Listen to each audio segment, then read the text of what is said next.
Okay. Hello, everybody. We're going to get started. I've got uh, Impulse Company's very own Jake Wood. I guess I get to claim you, Jake. Um, You can. okay, well that makes me feel good. And we're going to have a little chat here. I'll introduce Jake, and then uh, I'd like to encourage all of you guys who are watching and welcome aboard to. I'm going to write my email address in the chat.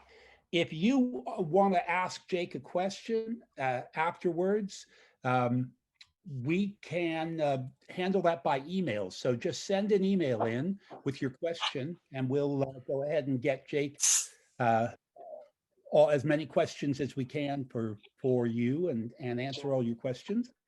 Um, Jake, I'm going to let Jake do his own biography. I won't do much more than introduce the man you love to hate from 15 years on EastEnders, Jake Wood, and our good friend. Hey, Jake, Hey, Scott. good to see you. Yeah, you too, Scott. Hello, everyone. Um, Good Jake, evening. do you want to start by talking about how you got into the business? And Yeah, I guess so. Yeah. So I'm 48 years old now. I started acting when I was about 10 years old professionally. I think was the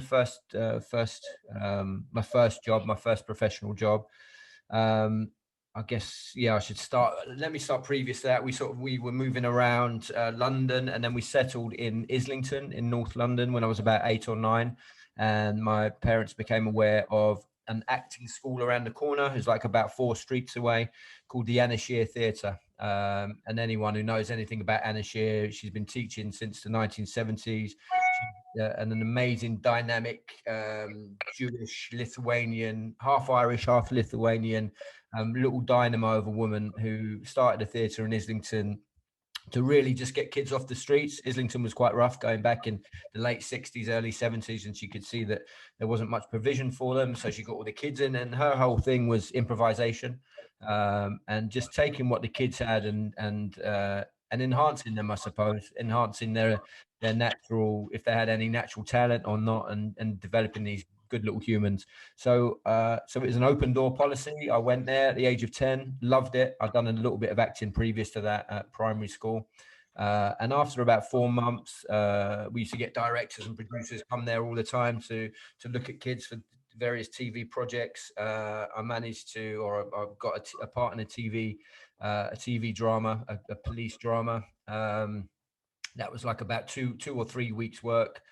So I got time off school. I got to meet all these amazing people. They made a real fuss of me. I got money. Amazingly, they paid me as well. I'm just like a poor kid from, Islington. We didn't have any money and anything like that. And from that moment, I suppose I was kind of hooked and fascinated by the whole process of how does it all work. So I guess for me, that's where I fell in love with the craft and wanting to do it. I decided then that that's what I wanted to do.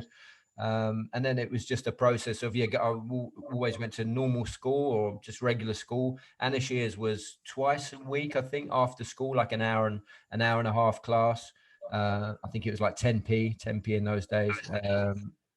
And yeah, continued there. And then over the years, while I was at school, I would pick up different jobs. So I did a film with Rutger Hauer and Paul Verhoeven when I was like 11. I did a film called Revolution, Hugh Hudson. Al Pacino was on, so I met him and worked with him when I was like 13. And I was just having amazing experiences the whole way along, but always, going off doing these amazing things, and then always coming back to like a regular sort of secondary school in Islington. So it was a really weird experience, if you like, going off having these amazing.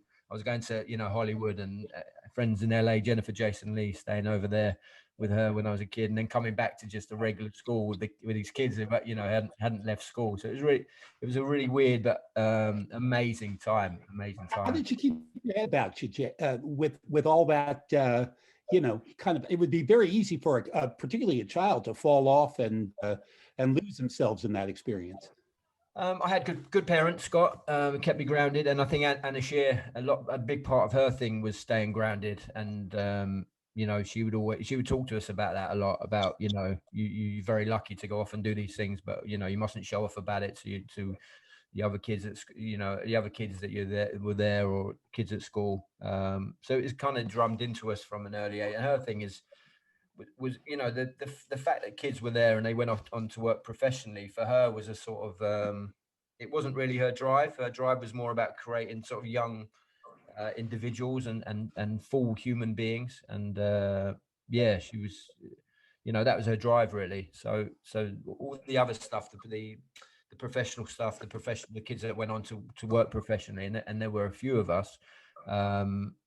Yeah, it wasn't really her drive. It wasn't really why she was doing what she was doing. She was doing it to develop, you know, a good moral compass in all the kids there, and good life lessons, you know. So she really kind of, you said it started as a way of getting kids safely off the streets and into doing something creative in Islington, in the rough Islington area. Hard to think of Islington these days as rough, but I was then, wasn't it? Yeah. You when I knew you, and I believe you and I were introduced by Lizzie Barrington, is that right? I think so. She Yes, was the one who put us together. she was. Yeah. Yeah, the great Lizzie Barrington. Mm. And it's my recollection you were doing stage as well at that time. In fact, I think that's how you knew her. You did a couple of plays with her, or at least one play with her. Am I right? Yeah. Did the Mike Lee play? Oh, sorry, am I going out? You got it. That's right. That's right. The name of which has just gone out of my head. I'm just going to Google it now. It's the big one. Me too. Yeah, I'm just. Everybody knows. Abigail's Party. That's it. It was that long ago, Scott. It was that long ago. Yes, I worked with Lizzie then, but I was aware of you and of Meisner, I think, previous to that. But I think Lizzie was the first one who mentioned you. Yeah. So I'd worked with Lizzie. I think we did like 3-month run in town doing Abigail's Party. She was amazing in it. I think she'd already worked with you, and I was just at that point as well. I think I was like.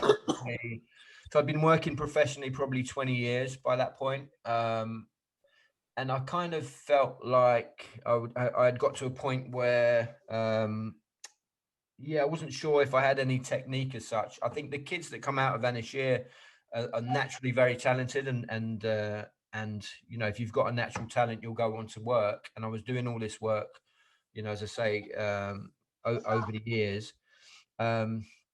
Yeah, but to me, I felt like I didn't have anything that was solid and good grounding, because all of her stuff was based on improvisation, which is yeah, it's kind of a writing skill, improvisation, isn't it? It's not really you know, it's not really yeah. I got to a point where I felt like I needed something more solid. So I had those chats with Lizzie, and she recommended you, and then I think, yeah, I came on and did the year course 2003-04, wasn't it, Scott? I think. That's right. And yeah, that was just for me just an amazing discovery of the technique and of you as a teacher, and yeah, just re-energized me, I felt, for the next little period up until this point. Really, I'm not sure. I wanted to ask you about the use of the techniques that we worked on in film and television. You've obviously had a big career in television and stage as well. Do you find there's differences, and is it more useful in one medium to another? To be honest, I've not done stage since since I'd worked with you, Scott, so I wouldn't know. But I would say it's probably applicable in every area. It's certainly I've used it the whole time since I studied with you for Eastenders. So all of that stuff would be Meisner based for me, and that was, you know, that in some ways that was a perfect doing a soap is kind of maybe a perfect mine works really well with that, because the takes on a soap, if you've got 5 or 6 pages of dialogue, you'll record it as one with 4 cameras, so it's very live. It feels very theatrical. They whatever happens, they catch it in the moment. So for me, it really suited me to do the soap and to be working in the Meisner way. it is an amazing experience to get on there with the intensity of getting it done right now. And then, you've got one or two takes. I suppose our work for spontaneity and impulsivity would sit really nicely. Do you find it's different when you've got a run in the West End of 3 months or something like that? No, because you're still living in the moment, aren't you? Hopefully, if you're applying the technique. So no, I think if you're true to that technique, then no, for me, it's like, in fact, it makes it easier because you're not.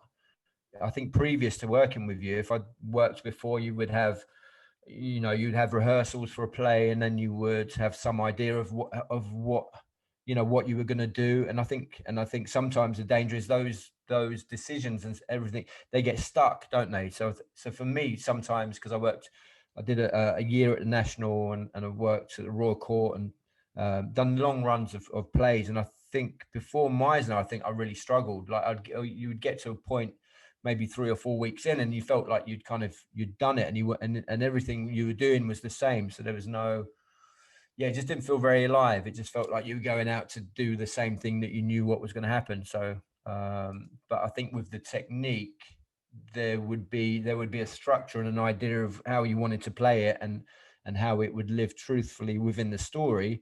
But I think because you would be alive, I think it would maybe your performance would change. Wouldn't be exactly the same every night. It would, and you would. I think it would be easier. I think it would be easier. Yeah. Jake, did you ever get pushed back from directors or the other actors by being so alive in the moment that things maybe weren't locked down exactly the same every night?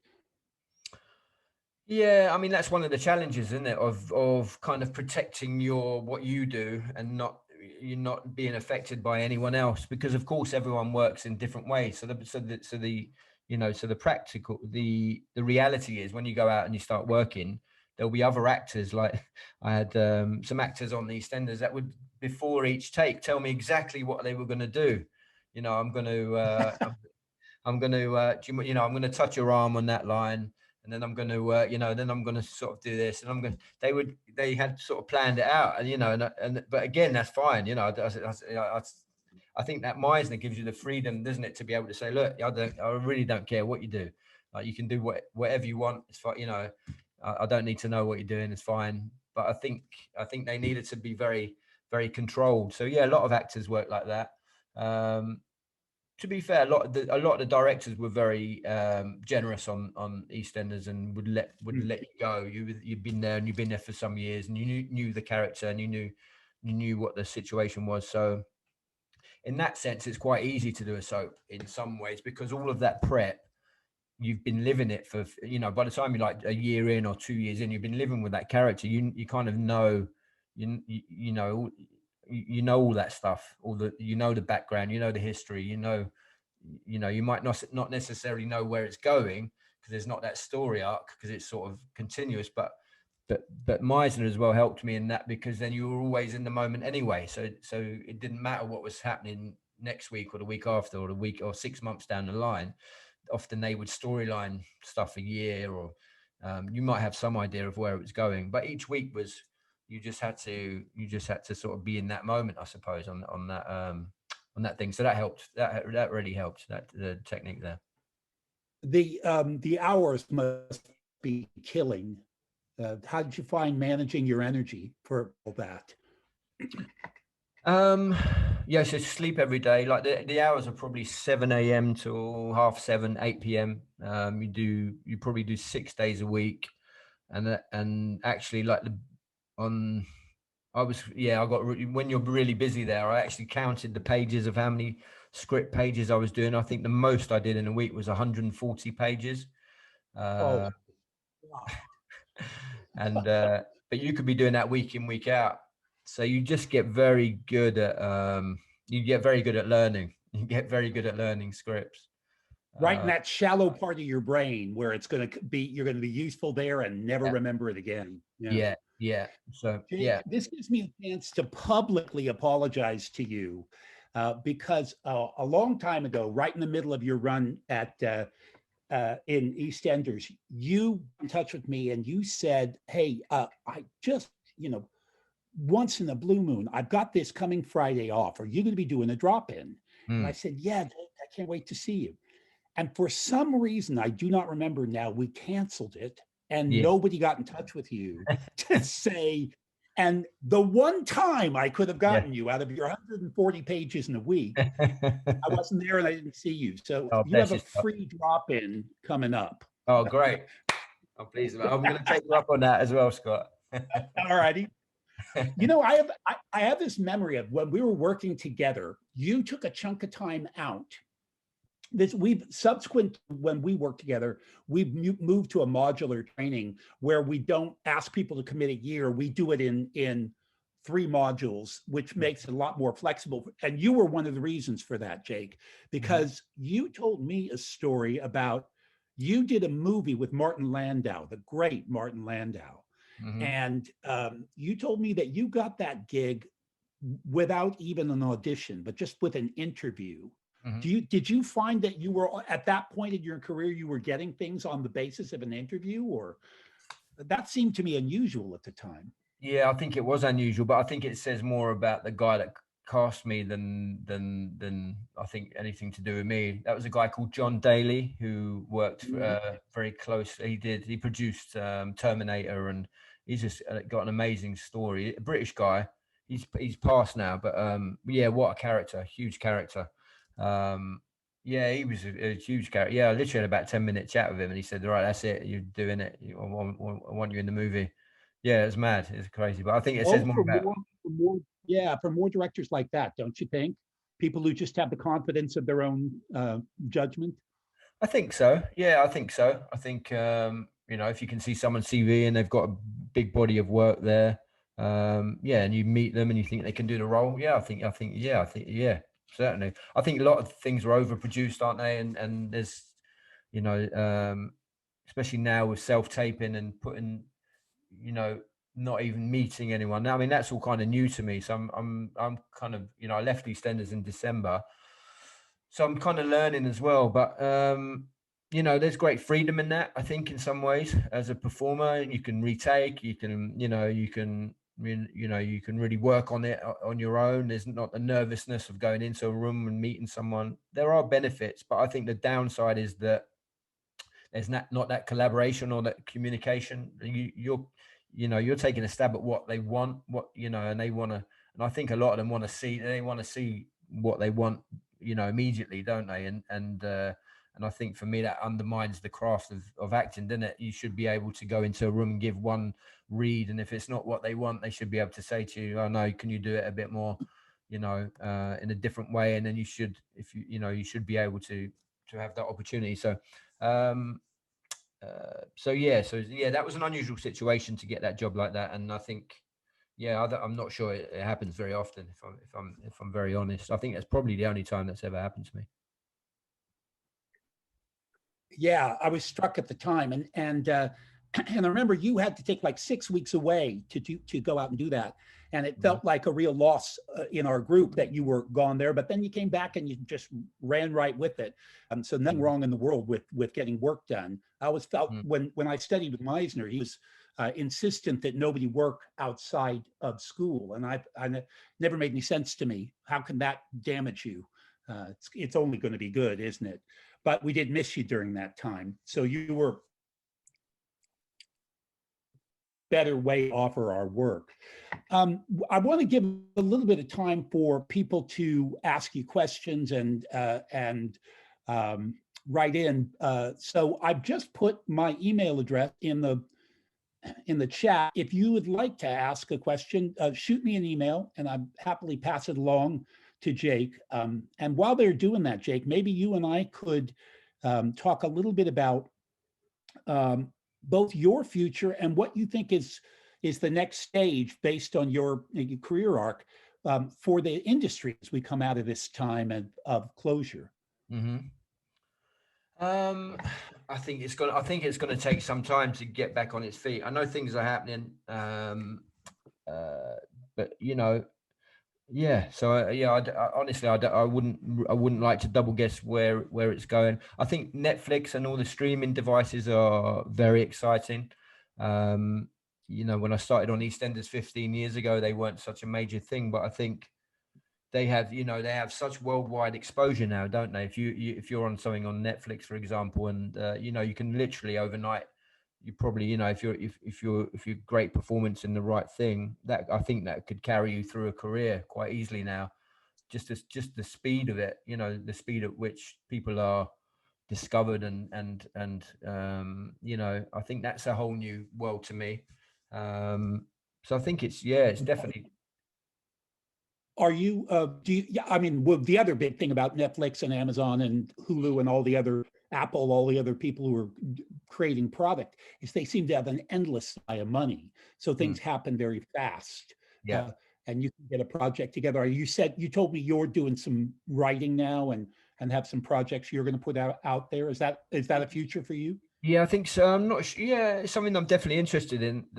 Telling stories and filmmaking. So I've done little bits and pieces. I've directed something for Good Morning Britain, and yeah, I've been around cameras and film crews all my life. So yeah, that's something I'd like to give a go. I've written a couple of little things. I think might try and get that off the ground. And again, I think that's really easy to do these days.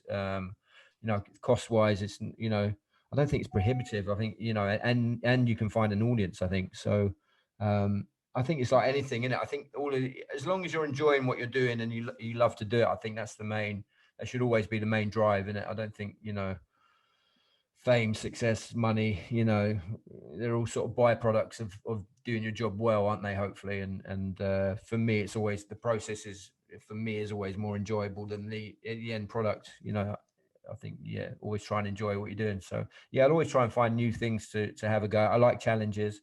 I do a podcast every week, and that, that's kind of like a sideline, but I'm a huge boxing fan. So it's a boxing podcast.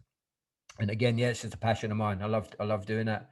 So I think, in this day and age is like, anything that you love to do, I think you'll find an audience for it. So yeah, it's good. It's exciting. I love the boxing podcast. What do? You just get boxers on there and people to talk to, or how does that work? Yeah, we get boxers, we get good guests. So we've had Anthony Joshua on, Tyson Fury. We've had everyone that comes. So we get a guest every week, depending what's topical. All aspects of the sport. We get the cutsmen, we get the trainers, we got the guy that put all the rings together. We just get all aspects of the sport. I love the sport. So for me, if I was going to describe, I would say it's like a love letter to boxing. It's we look at all the angles, like the families, it's just it's all aspects of the sport, stuff you wouldn't really think about if you weren't into it. So yeah, it's good. I think that's fantastic. What's the name of your podcast? It's called Pound for Pound. So yeah, so that's great. So we've got Frank Warrington, and we've got a boxing promoter, and we've got Tyson Fury's boxing promoter, and we're recording an episode after this. So we've got Frank Warren on. Frank's a great character. He's been on a few times. So we'll get the lowdown of what's going on with Tyson Fury and Anthony Joshua and all that stuff. So yeah, it's good for me. As I say, I love the sport. So for me, it's a real pleasure to be talking to these guys. What can you relate it to what you do as an actor, the sense of awareness of another person and the response to what they're doing? Is there a relationship there? I'm not sure. I mean, about 4 years ago, Scott, I put myself into the ring. I did a white collar because I love the sport so much, and I used to do a bit when I was a kid. I just thought I want to put myself through what a boxer might go through, like a small taste. So I did like a 3-month training thing. They matched me up with a guy who was a great fighter. And that really gave me it was a really, really tough night. I ended up getting knocked to the canvas a couple of times in the fight, and made the decision to get back up, and it ended in a draw. So for me, that was just the whole process of going through it was just a really small little insight of what the pros actually go through. I'm not sure if that would help you in any way. Yeah, it might. It's just another experience, isn't it? I think for me, it's just, there's no hiding place in boxing, is there? It's so sort of, it's real, isn't it? It's so visceral, and yeah, I like the honesty of it, if you like. Yeah, I love that. I Mm, love that. Well, the mm. questions are starting to come in, and they're good ones. So let me pass along this first question from Debbie Bridge, who's asking, how would you suggest that someone try to get into a Netflix piece? Do you have any idea about what that might do? How you would go about it? Is that the question? Yeah. Yeah, I think yeah. like all these things, Scott. I think you obviously need a good agent. You need representation. I think just you need to get yourself seen if you're starting out. I would keep training. Do as much training as you can constantly. That for me is very important. I think there you'll make connections. You try and get yourself in a show. Try and get yourself seen by maybe casting directors. Put yourself out there. I think writing, trying to connect with them is always a good thing. But I think it's always a saying. I think you need good representation, but that will come out through time. If someone sees you doing a show or something like that, or word of mouth. So I think you just have. I think the thing is to keep doing it and keep training and keep making those connections and keep putting yourself out there. I think. As far as you know, Jake, is there a specific presence of Netflix, for example, here in Britain, or is it all coming out of the States? Is all the casting and everything coming out of the States? No, I think there is quite a bit happening over here. They're doing quite a bit over here, and they are casting over here as quite a bit, as far as I know. I've gone for a couple of Netflix jobs since I've left, and that's all been from here. So yeah, there is stuff over here. I think they're pretty global now, if I'm honest. Yeah, they are. Yeah. Sue Swallow asks, do you ever think, Jake, that you've been EastEnders that long? And what was it that kept you there? Good question. They signed us for 3 years originally, um, which I think was unusual. I don't think they do that anymore. But I think literally they had planned the initial story arc, and it was a family decision. If I'm honest, I've been acting since I was 10 years old, professionally. I think my daughter was 1 year old when they offered the 3 years. I had friends in the show over a whole period, the period of time of the show. So I'd seen the effect it had on their lives, both positive and negative. It was not an easy decision, if I'm honest. When I made the decision, it was a family decision. So I think they offered it on a Friday, and I said, look, can I take the weekend, and I need to discuss it with my wife, and we need to talk it through. And really the reason I was there so long was because I was at home every night. I was with my family. So I've got two children now, and I sort of know what the reality of this job is, I suppose. It's great, but you're away from home a lot of the time, and it's a little bit like be careful what you wish for. The more successful you are, or that people around you are, the less time they're at home. And I've seen marriages, it's difficult to maintain all of that stuff and family life. And for me, having a family was really my priority. So yeah, that was the reason I was there for so long, was that I was at home and watching my kids grow up and doing a job that I love. EastEnders was great. It was great fun to work on, and very sort of theatrical the way they shoot it, and yeah, so it kind of ticked all the boxes for that whole period. And you and Allison just renewed your vows, I understand. Yeah, we did, Scott. Yeah, a couple of years ago. Yeah, so we've been together. We've been 20 years married this year. So yeah. That's fantastic. Yeah. And Sue wants you to know that she's still traumatized from when you were buried alive. Yeah, they were great episodes. Those they were great fun. I don't know what that means. Sorry. Yeah. Yeah, the character was buried alive on the show. Let's see. Charlene Quay. Hello, Charlene. I don't want to think about that. Charlene Quay, who's a great teacher and a great actor and a great human being, asks 3 questions. So I'll get them all in, and you deal with them as you want. Jake, what are your thoughts about how to reboot your career? And then what are your thoughts about how to get some lead opportunities in film and on stage? And then finally, what do you think about maintaining professional relationships and networking? All things about the future, Jake. Yeah, so the first one was how to reboot. The second one was, what was the second part, Scott?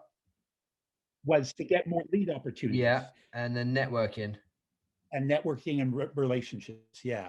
Okay, so to reboot, I would think if you felt like you were flatlining, a little bit like I did with Scott, I think find something that's really going to reinvigorate you. Like when I found Scott and Meisner, I was at a point where yeah, I wasn't even really sure if I wanted to do acting anymore. I'd kind of sort of fallen into it from a young age. I didn't really have a sort of a set technique, if you like. I wasn't really sure what I did or how I did it. You know, if a scene called for me to get upset, it was really, really hit and miss.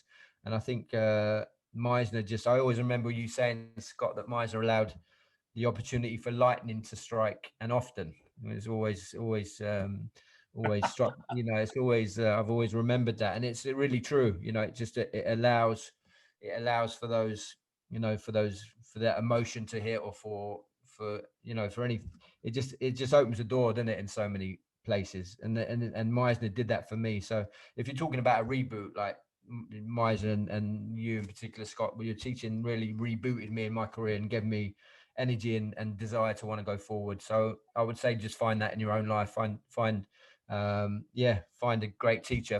You know, have a look around. I think have a look at everything. Have a look at um, all the techniques. I think the best take a little bit from everything, don't they? And I think it's so personal. You have to find something that works for you. So there's so much out there. So I would talk to people, find out what's out there, and just find the one that really sort of that sticks for you. Playing leads, I'm not sure. I don't know. I think so much of it is out of your hands, if I'm honest. You know, in terms of where you see yourself and where other people see you. Again, I think it's one of those things you have to go with the flow a little bit in terms of, you know, I don't think you can make the decision, oh, I want to be a lead, and you know, it won't necessarily happen. I think a lot of these things happen by chance, but I think you have to be in the right place at the right time, and I think you have to be well prepared always. So yeah, so if that opportunity does come around, you're sort of ready to take it. So that would be my advice there. And then networking, I've never been a great networker, if I'm honest. I've always just felt like the work should stand for itself, and you know, I always felt like if I was doing a great job, that should be enough. So I'm not sure. You know, I know other people who network all the time and would swear by it. It's not really my thing. I don't really socialize with a lot of other actors or producers or directors. It's not really my thing. I love the job that I do, but then I think it's important for me anyway, that I've got good separation, that I go home and, you know, I can just relax. My family's nothing to do with it. My wife's nothing to do with the business. For me, it's always really important, because when you work and it's such an intense job, and if you're giving it your all, it's, you know, it's hard work. And for me, yeah, just I like to switch off. So I'm not a great networker. So I wouldn't. So I really don't know about that. But I don't know. I think it works for some I people. like the fact I like the fact, Jake, that you can have the kind of career you've had, which has longevity and, you know, and steadiness and keep working without necessarily having to, you know, get onto the party scene and you know, and blow your brains out every night Mm. just to keep the career going. Yeah, Uh, and I think there are a lot of pitfalls with that as well. I mean, there are a lot of pitfalls in a career anyway, but I think that side of it as well is there's a lot of pitfalls. Yeah, of course you're going out. There's a lot of socializing.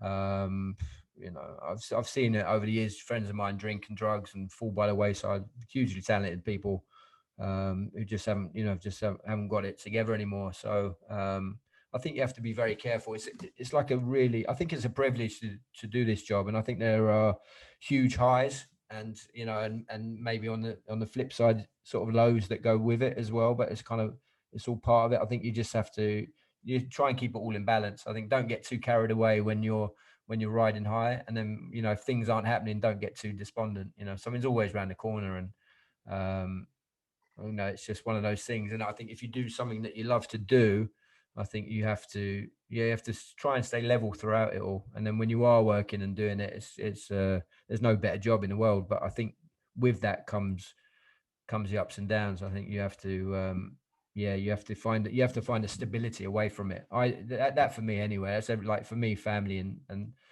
my life away from acting is like really important to me. So yeah, but and everyone's that, you different. know, Everyone's different. that takes you back to Anna Scher and, you know, stay grounded, stay connected, Hmm. to some sensible life. Yeah. Yeah. Sounds like you took that lesson to heart. Yeah. Carolyn Brennan is asking, can every actor be replaced? Can someone similar be found? Or do you think that there are truly unique actors who will stand out among their casting bracket? I would like to think I would like to think the latter, but I know the former is true. I know the former is true. Everyone's replaceable. Everyone's replaceable. I've seen some great actors not get the job because of it's whatever, it's yeah. I think everyone's replaceable ultimately.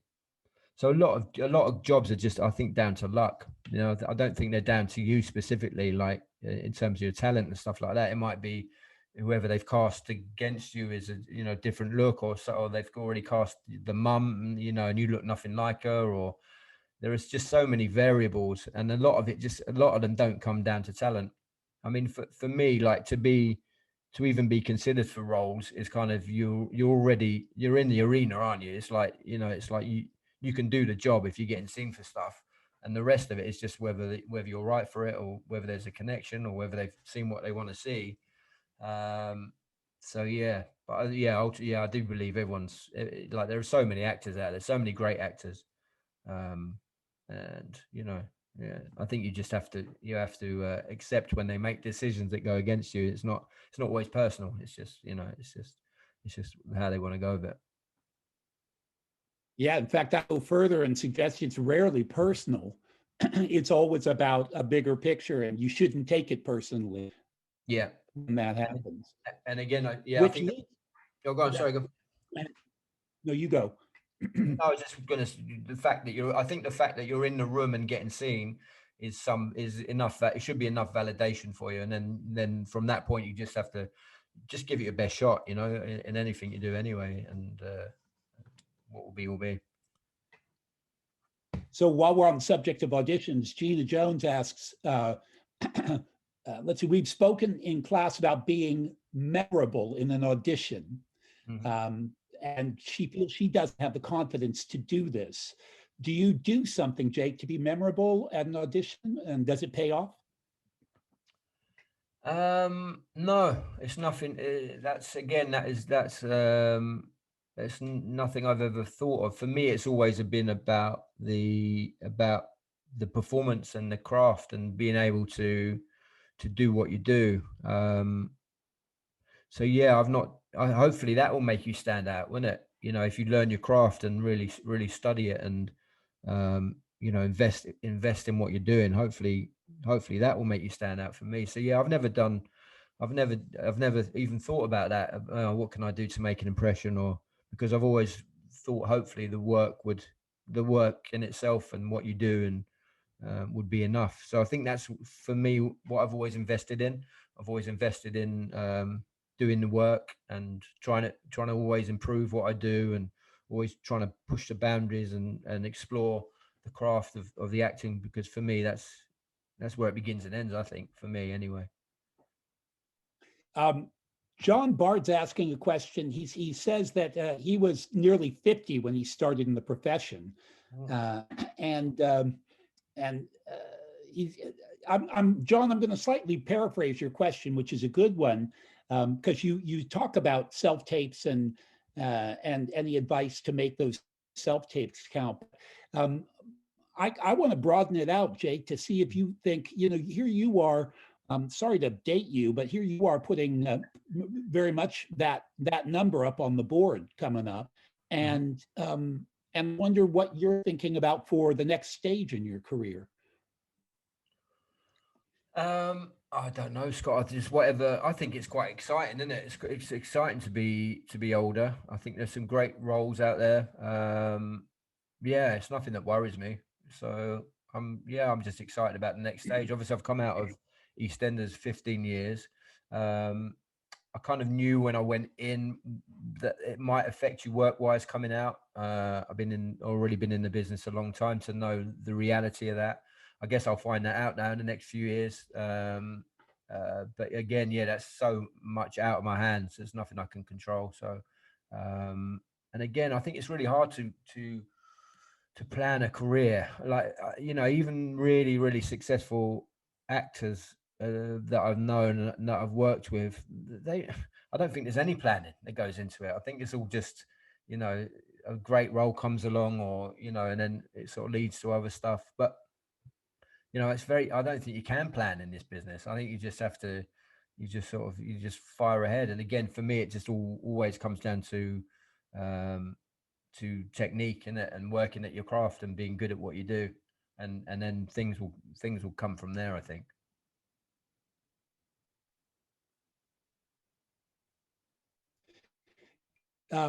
Jake, I've got a call in from somebody's coming. Will Donnelly's joined in from New York, and he loves your NYC hat, the Bronx Bomber. He's very happy with that. And he asked a question that I feel really self-serving in asking, but I'm gonna quote Will here. Yeah. Something in the training you did with Scott that you remember as a game changer or a major changer to your work after you left him? That's a great question. I think it was a few things. I think it was the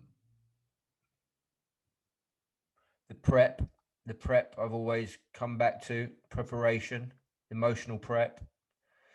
The reality of doing, I think, has always served me well. That's a really important one. I think all of it, living truthfully, and that always just that fine tuning you to not necessarily what someone else is saying, but how they're saying it and what they're doing. You sort of read between the lines, if you like. And for me, it was just the whole thing, really. But yeah, those are some of the solid things that I would always use. So like the emotional prep, and then living truthfully, being in the moment. I think all of that. I'm kind of flabbergasted that you're saying all that stuff. It says an awful lot about you that those are concepts that you and I talked about nearly 20 years ago, Mm-hmm. and yet they're still alive in you, and you're quoting them verbatim today. Mm-hmm. That just says a lot about your ability to take the stuff in and hopefully make use of it. Yeah, very impressive. Yeah, but then I've always, but I think from the moment we worked together, Scott, I think I saw the benefits quite quickly in terms of, but it always comes down to how far you want to push it, doesn't it? It's always how far you want to go with it and how far you're willing to go with it. And and I'm always someone who likes to take risks. So for me, it just sat really nicely. Just sat, but I saw other people in that class as well taking huge risks, and it's just a great experience, isn't it? When you're all trusting each other and everyone wants to go that little bit further, and everyone's pushing each other on. It's just great. It's really they're important, good stuff. It is good stuff, Jake. Speaking of good stuff, that's you, man. You are a good guy. It is so great that you've given this time to us and the benefit of your thinking, and also wisdom about a lifelong time in this business. So great to see you, my friend. Thanks, Scott. Thank you very much for being a part of it. Thank you. Thanks all of you for your question. Yeah. Any last thoughts, Jake? No, I was just going to say thanks for asking me on, Scott. I love talking about the technique. I don't get a chance to do it often enough, and I still want to come down and do some lessons with you and all that. So I'm really open for that. I think everyone should just keep training the whole time. I don't see why you should ever stop. I'm always reminded of a friend of mine who went to New York a few years ago, and he was doing an acting class, and there was a black girl in there doing some stuff, and he sort of half recognized her, but didn't really couldn't put the face, couldn't sort of figure it out. Anyway, about 4 nights later, he's sitting down, he's watching the Oscars, and he sees this girl, and she gets up to get the Oscar, and it's Halle Berry.